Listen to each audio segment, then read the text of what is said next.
Tanguay électronique, en première ligne.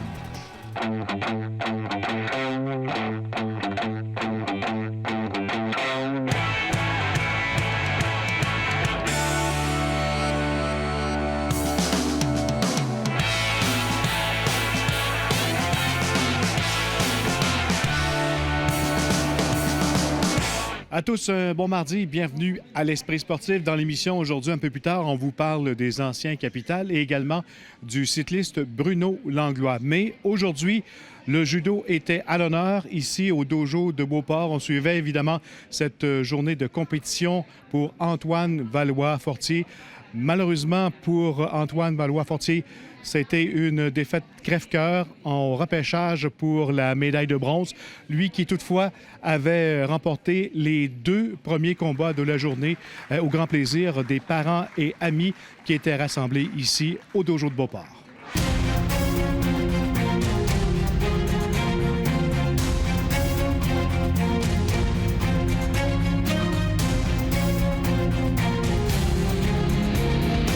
C'est une journée remplie d'émotions, par contre. Je suis content.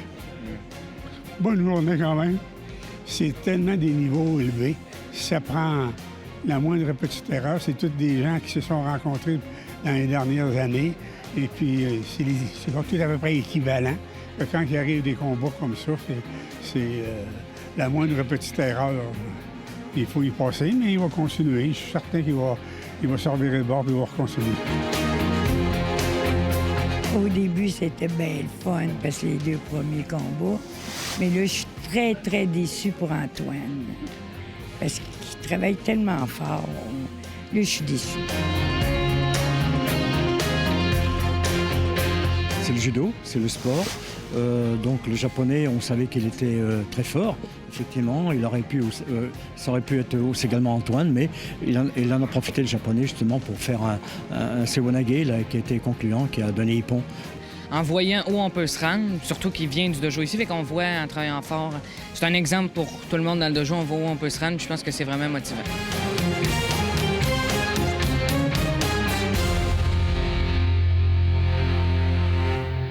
Parlons maintenant vélo. Le cycliste professionnel Bruno Langlois a remporté il y a quelques semaines le titre de champion canadien, une première dans sa carrière. Le représentant de l'équipe Garneau québécois se remet présentement d'une sérieuse blessure à la clavicule. Jonathan Fournier l'a rencontré.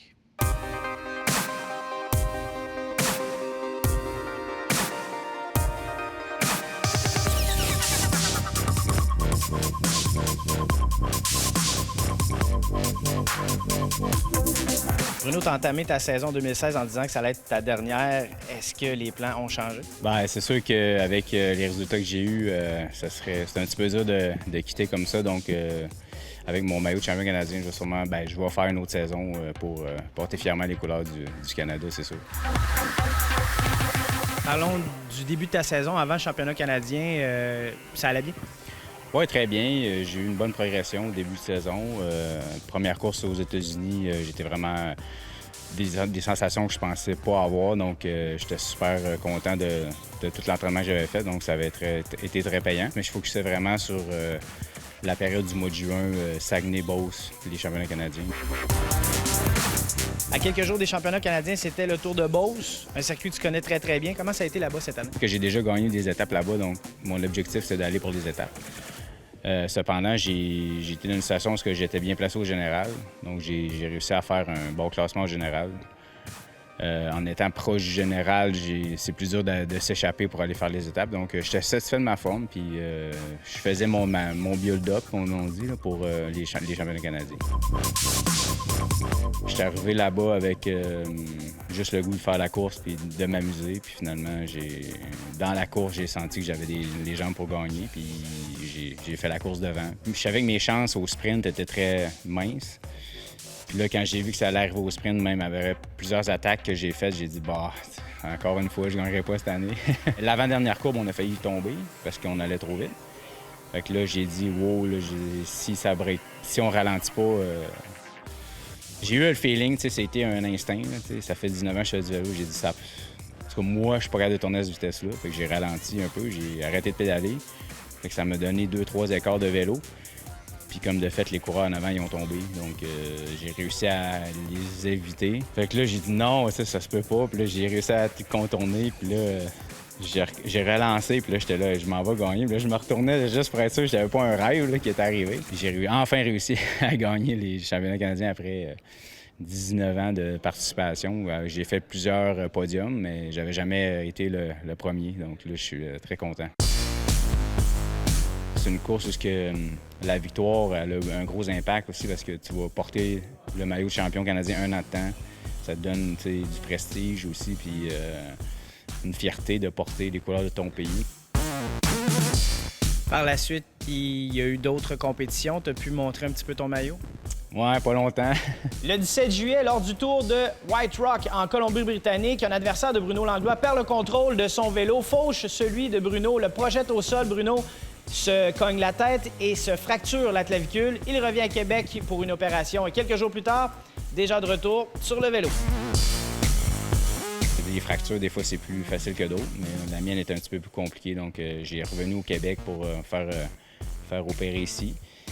Là, je suis en remise en forme, ça va bien. Là, je vais entamer Là, ça fait 2 semaines et demie que j'ai été opéré. Ça fait quasiment 3 semaines que j'ai tombé. Donc, en théorie, il me reste 3-4 semaines avec le bras immobilisé, mais je commencé à faire mes exercices. Puis 5 jours après mon opération, j'étais sur le vélo stationnaire pour tourner les jambes, tout ça. Puis là, j'ai 32 jours à partir d'aujourd'hui avant le 9 septembre, qui est la Pro Tour à Québec. Puis en théorie, la préparation pour cette course-là, c'est d'aller faire le Tour d'Alberta, qui est du 1er au 5 septembre. C'est possible, mais c'est limite un peu, donc je vais voir aussi comment que ça va. Mais là, je me prépare comme si je faisais les 2 courses. Parce que j'utiliserai le Tour d'Alberta pour me remettre en rythme de course. Après ça, j'ai 4 jours de repos, puis je fais Québec-Montréal. Ça, c'est le plan idéal. Mais on va voir. Je fais comme si ça allait être ça, mais ça se peut que je puisse pas faire Alberta. Puis ça se peut que je puisse pas faire les 2 non plus, je sais pas. Mais je garde le focus, puis je vais me battre à chaque jour pour essayer d'être au top. Après la pause, les anciens Capitals bientôt en action.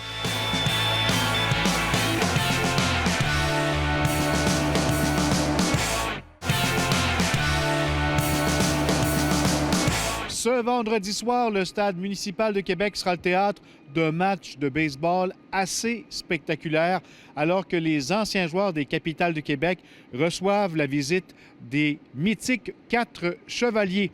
Un match pour amasser des fonds pour 2 fondations. On n'a plus de détails dans ce reportage.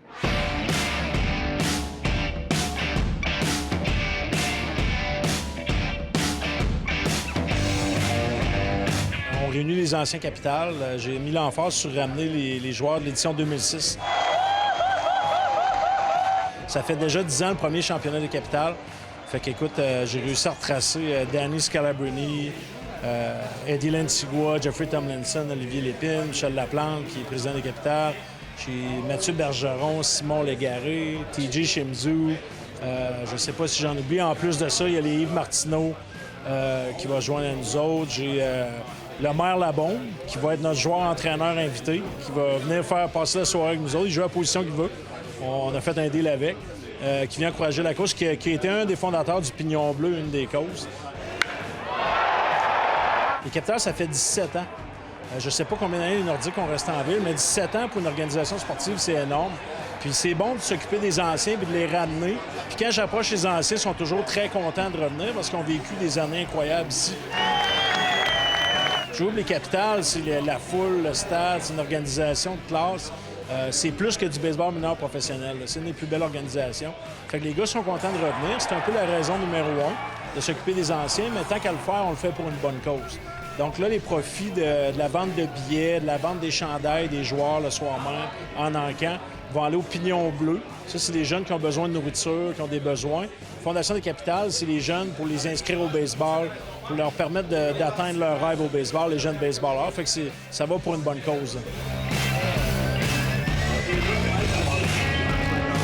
C'est fun d'avoir une chance, une raison pour tout venir ensemble, puis avoir du plaisir, puis rejouer un petit peu de nos jours dans le temps. Fait que oui, c'est fun. Je m'entraîne tous les matins, je lance des balles, je frappe des balles, parce qu'on n'a jamais eu de défaite, nous autres, à date, les anciens Capitals, puis c'est pas cette année que ça va arriver.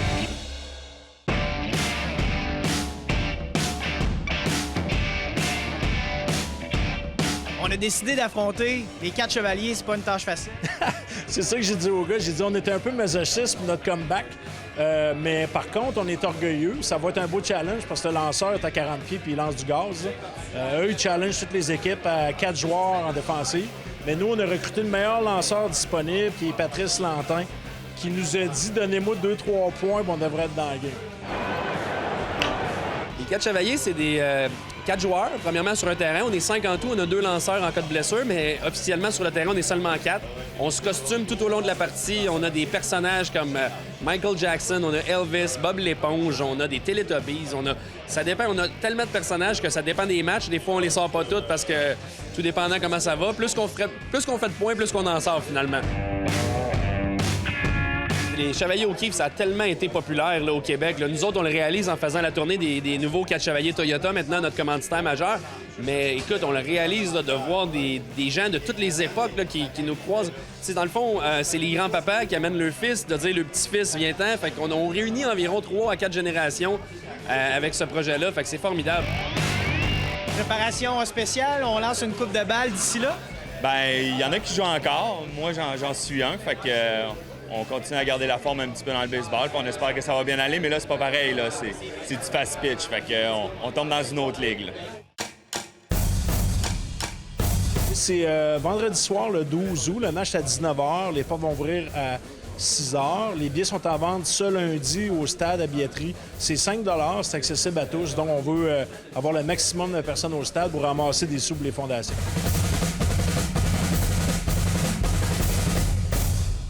Équipez-vous pour votre sport préféré avec GoHockey et l'Esprit sportif et partez en neuf pour la nouvelle saison. Regardez l'Esprit sportif et vous pourriez gagner 1000 $ de produits Bauer et une loge pour assister à un match des Remparts. Notez l'indice et la façon de participer. Pour une saison gagnante, c'est GoHockey et l'Esprit sportif. Je vous invite à participer en grand nombre à notre nouveau concours GoHockey. Voilà, c'était l'Esprit sportif. Bye bye, à demain.